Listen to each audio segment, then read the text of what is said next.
विवेकी भी नहीं कहा जा सकता, क्योंकि राग द्वेष की दृढ़ता दृश्य की सत्यता माने बिना नहीं हो सकती, और दृश्य की सत्यता तो तत्व विवेक होने पर ही निवृत्त हो जाती है। तो ऐसी स्थिति प्राप्त करने के लिए विचार ही मुख्य जान पड़ता है। उसके लिए ध्यान की क्या आवश्यकता है महाराज जी? जब तक प्रपंच का अत्यंत अभाव बोध नहीं होता तब तक तो विचार मुख्य है, परंतु जब यह निश्चय हो जाए तो उस पर अधिक जोर देने की आवश्यकता नहीं है, वह गौण हो जाना चाहिए। फिर तो ध्यान ही मुख्य होना चाहिए।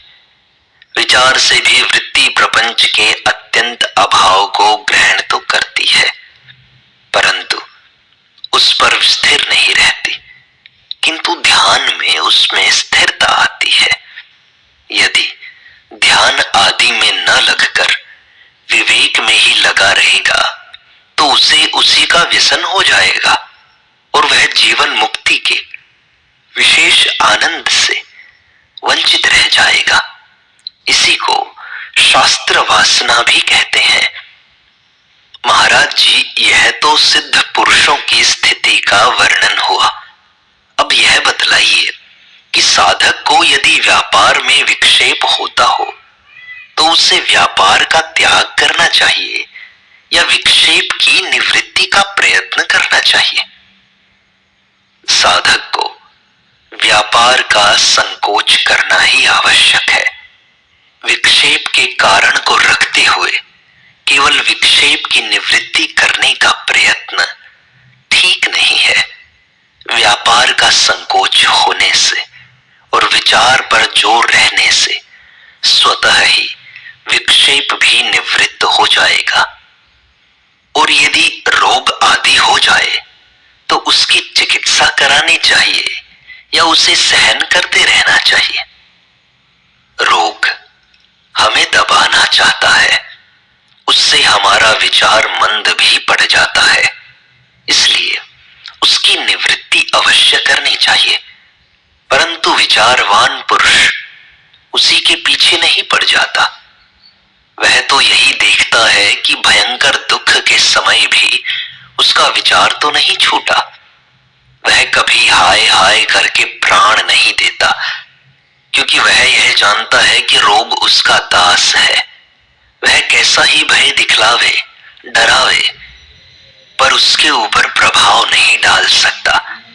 भला जो व्यक्ति ऐसी बात जानता है कि मैं ऐसी एक ठोस वस्तु हूं कि कोई भी अस्त्र मेरा छेदन नहीं कर सकता, वह किसी को हाथ में तलवार लेकर अपने ऊपर आता देखकर भी कैसे कंपायमान हो सकता है?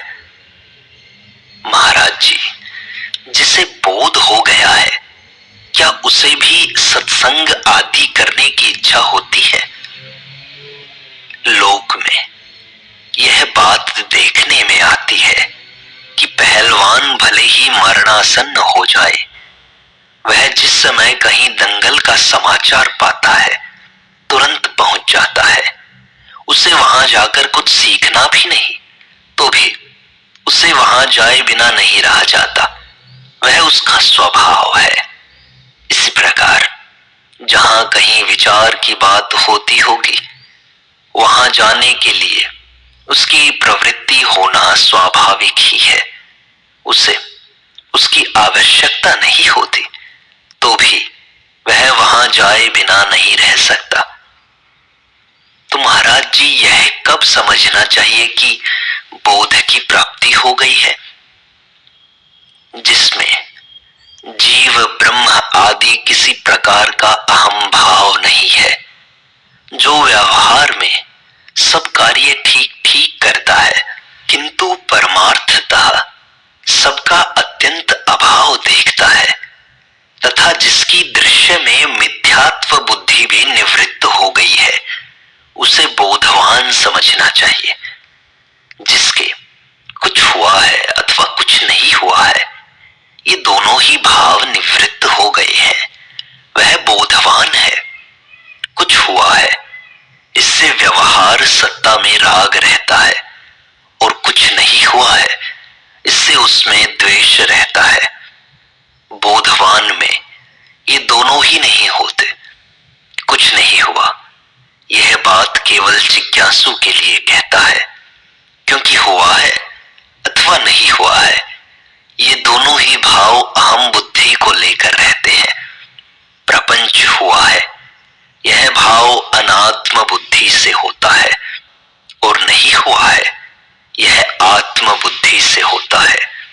ये दोनों ही वृत्ति के कार्य है, परंतु आत्म स्वरूप इन वृत्तियों से भी परे है, इसलिए बोधवान में ये दोनों ही भाव नहीं रहते। महाराज जी, इस प्रकार की पूर्ण स्थिति हो जाने पर भी व्यवहार में वृत्ति आदि से तादात्म्य क्यों हो जाता है? बोधवान का वृत्ति आदि से तादात्म्य कभी नहीं होता।